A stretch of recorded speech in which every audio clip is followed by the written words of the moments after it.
கட்டுப்பாடோ கண்டிப்போ அது ஆசிரியர் பண்ணவே கூடாது அப்படின்னு எழுதப்பட்ட விதியை அரசே விதிச்சிருச்சு. அந்த யுகத்தில் தான் நாம் இருக்கோம்.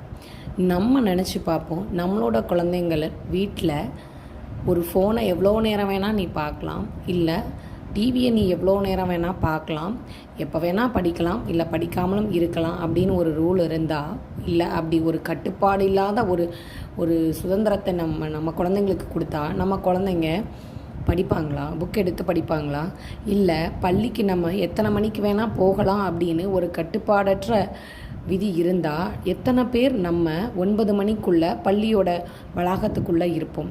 அப்போ கட்டுப்பாடும் கண்டிப்பும் தேவை இல்லையா நமக்கு? அதோட அவசியத்தை பெற்றோர்கள் முதல்ல உணரணும். ஒரு ஒழுக்கம் அப்படிங்கிறது பள்ளி வளாகத்தில் மட்டும் கிடையாது. நம்ம ஒவ்வொருத்தரும் ஒவ்வொரு இடத்துலையும் நம்ம கடைப்பிடிக்க வேண்டிய அவசியமான தேவை அப்படிங்கிறத நம்ம முதல்ல புரிஞ்சுக்கணும்.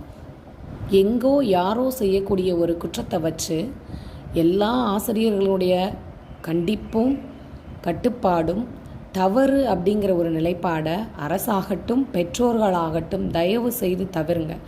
மாணவர்களை ஒழுக்கமாகவும் நல்லபடியாக வழிகாட்டுறதும் ஆசிரியர்களுடைய கடமை. ஸோ அவங்க கடமையை அவங்கள ஃபுல்ஃபில்லாக செய்ய விடுங்க.